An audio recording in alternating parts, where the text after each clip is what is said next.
The top 5% of traders do not have a secret. I know that is not what you wanted to hear.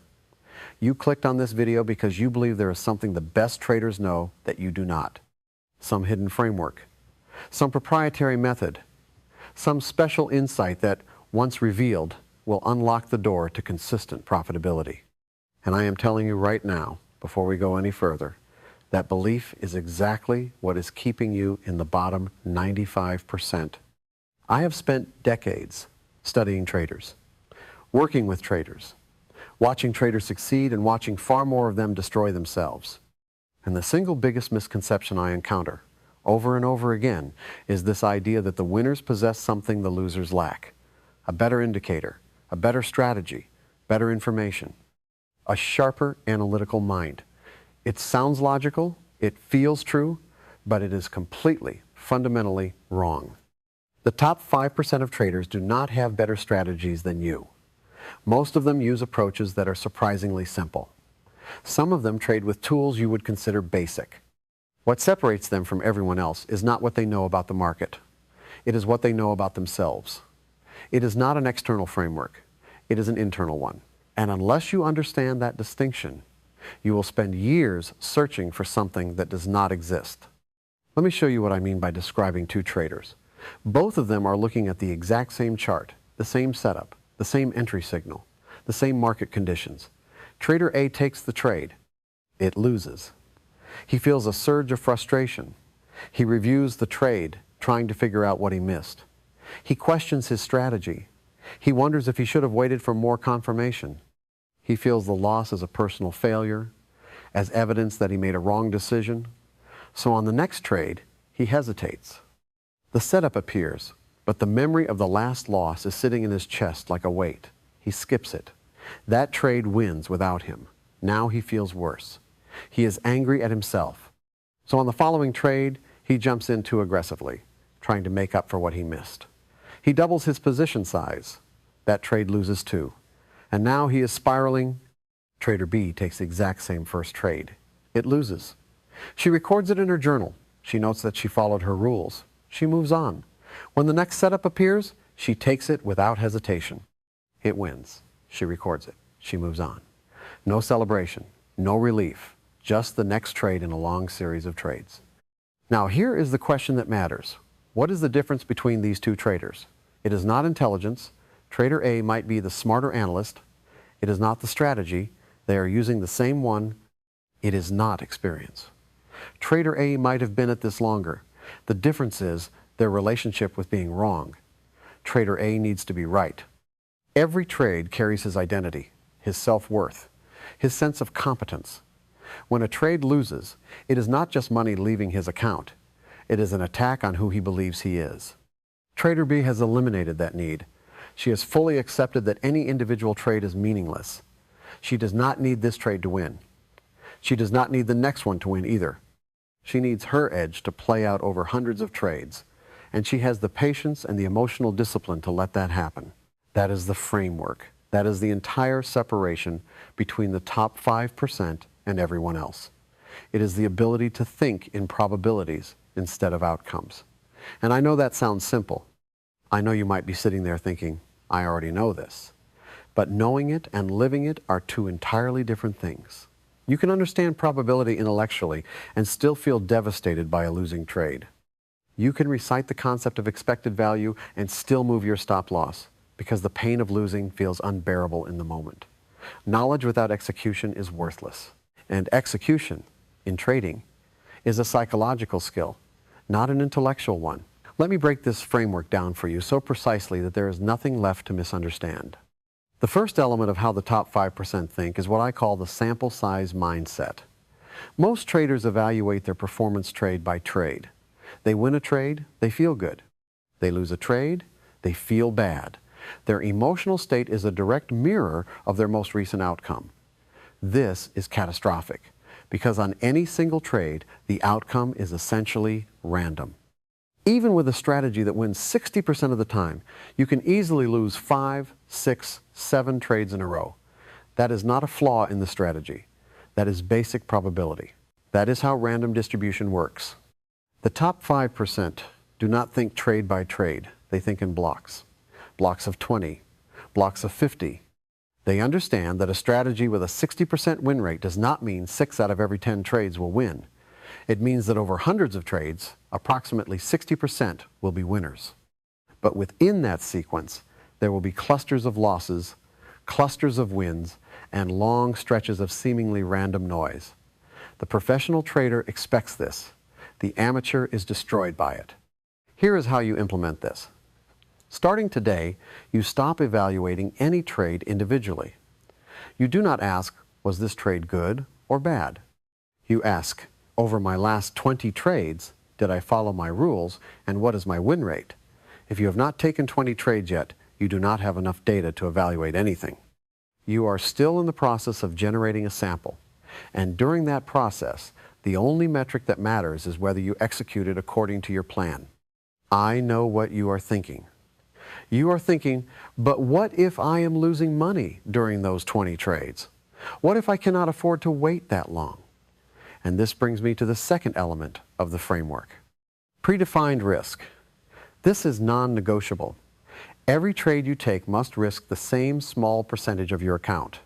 1%, maybe 2%, if you have extensive experience and a well-documented edge. But for most traders, 1% is the ceiling. Here is why this matters beyond simple money management. When you predefine your risk and make it small, you are making a psychological commitment. You are telling your brain, before the trade is even placed, that you have already accepted the worst case outcome. The maximum you can lose is 1%. You have already agreed to that loss. It is already gone. And when the loss is pre-accepted, something extraordinary happens. The emotional charge disappears. You are not watching the trade with your heart pounding because you have already made peace with the only thing that can go wrong. This is how professional traders can sit through 5 consecutive losses without flinching. It is not that they do not care about money. It is that each individual loss is so small, so pre-accepted, so completely factored into their mental model that it carries no emotional weight. They have defined their risk before the trade.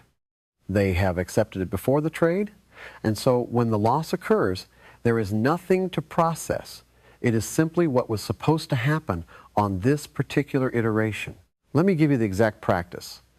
Before every trade, you calculate your position size so that if your stop loss is hit, you lose exactly 1% of your account, not approximately 1%.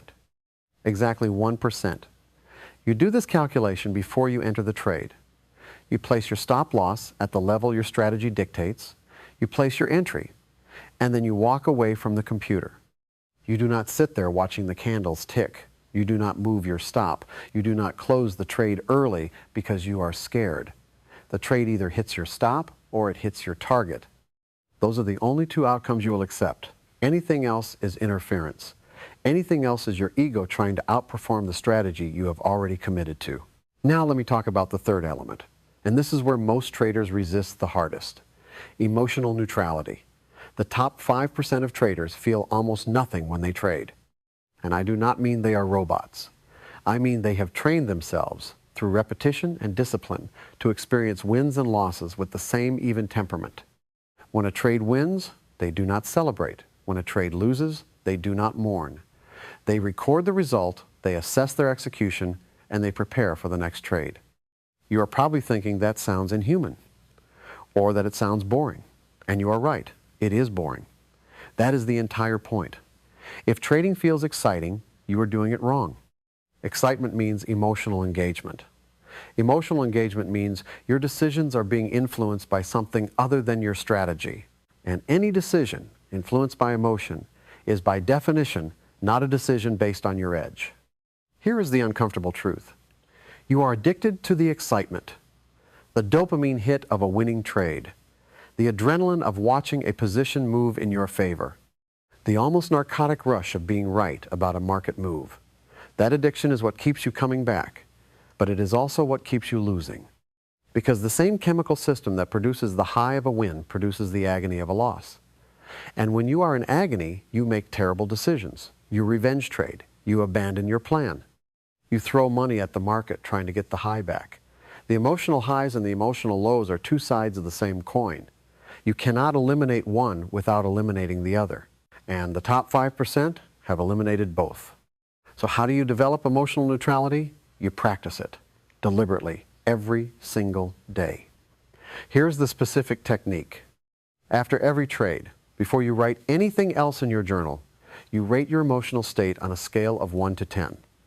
1 is completely calm and detached.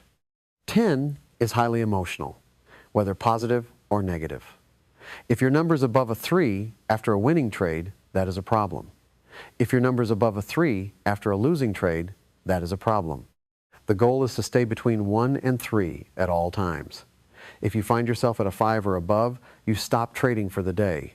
Not because you are being punished, because your emotional state has compromised your ability to execute your strategy. You are no longer trading your edge. You are trading your feelings. And your feelings have no edge. Now let me connect all of this back to the core framework, because the elements are not separate. They are interlocking. The sample size mindset gives you the patience to let your edge play out. Predefined risk gives you the financial safety to survive while it does. Emotional neutrality gives you the psychological stability to execute without interference. Remove any one of these three and the whole structure collapses. I have seen traders who think in probabilities but do not control their risk. They understand the concept but blow up their account because one bad trade was too large. I have seen traders who manage risk perfectly but cannot handle the emotional swings. They risk 1% on every trade but still panic during a losing streak and abandon their strategy. I have seen traders who are emotionally calm but never commit to a large enough sample to prove their edge. They drift from strategy to strategy, always controlled but never consistent. All three elements must be present simultaneously. And they must be practiced, not just understood. This is not a framework you can learn once and apply forever. It is a daily discipline, a daily practice, something you recommit to every single morning before the market opens. Let me give you the fourth element now, and this is the one that ties everything together. It is the one I consider the deepest and most difficult to internalize. You must abandon your need to be right. Completely, permanently. Most traders measure themselves by their accuracy, by their win rate, by whether their analysis was correct. They feel smart when a trade goes their way and stupid when it does not. And that measurement system is poison, because the market is not a test of your intelligence, it is a test of your discipline. You can be wrong on 6 out of 10 trades and still make a fortune if your risk management is sound and your winners are larger than your losers. The need to be right is not a trading need. It is an ego need. And every time you let your ego make a trading decision, you lose.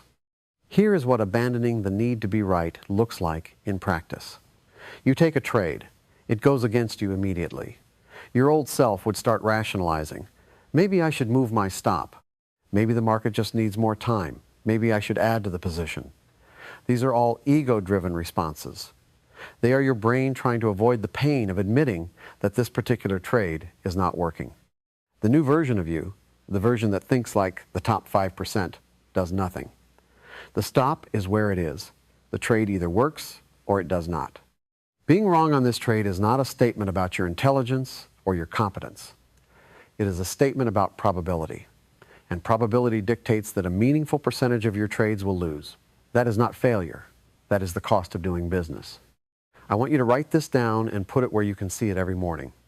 Being wrong on a trade does not mean I made a wrong decision. It means I am participating in a probability game where losses are a natural and expected outcome. Read it every day. Read it until you believe it. Read it until it changes the way you feel when a trade hits your stop loss. So here is where you stand now. You have 4 elements: the sample size mindset, predefined risk, emotional neutrality, and the abandonment of the need to be right. Together, these form the internal framework that the top 5% operate from. It is not a strategy. It is not a set of indicators. It is a way of thinking, a way of relating to the market, a way of relating to yourself. Let me tell you what your trading looks like 6 months from now if you internalize these 4 elements. You sit down at your desk, you feel calm, not excited, not nervous, calm. You review your rules, a setup appears, you calculate your position size for exactly 1% risk, You enter the trade, you set your stop and your target, and then you let it play out. It wins or it loses. Either way, you feel approximately the same. You write it in your journal, you rate your emotions, you note your execution, you move on. Tomorrow you do the same thing, and the next day, and the next. It looks boring from the outside. It feels boring from the inside. And that boredom is the signal that you have finally crossed the line from amateur to professional. Because the 95% are chasing excitement. They are chasing the feeling. They are chasing the moment where they are right and the market proves it and the dopamine floods their brain and they feel for just a second like they have mastered something. But that feeling is a trap. That feeling is what keeps them coming back and losing. The top 5% do not chase feelings. They execute processes. They show up. They follow the plan. They accept the outcome. They do it again. There is no drama. There is no story. There is just consistency. Quiet, boring, profitable consistency. Here is your commitment. 1. Think in blocks of 20 trades minimum. Never evaluate a single trade in isolation. 2. Predefine your risk at 1% on every trade with 0 exceptions. 3. Rate your emotional state after every trade. If you are above a 3, stop for the day. 4. Release the need to be right. A losing trade executed according to your plan is a perfect trade. Do these 4 things for the next 6 months. Not for a week, not until it feels hard. 6 months. And I promise you, you will begin to separate yourself from the 95%, not because you found a secret, but because you finally stopped looking for one. The framework that separates the top 5% from everyone else is not something they found outside themselves. It is something they built inside themselves. It is a way of thinking that you can develop with practice, with repetition, and with the willingness to let go of everything you thought trading was supposed to feel like. The traders who master this do not feel like they discovered a secret. They feel like they woke up from a dream. A dream where the market was a puzzle to be solved, where the right answer was always just out of reach, where one more strategy or one more indicator would finally make them whole. They woke up. And they realized the answer was never out there. It was always in the way they showed up every single day to do the same boring thing with absolute consistency. Now it is your turn to wake up.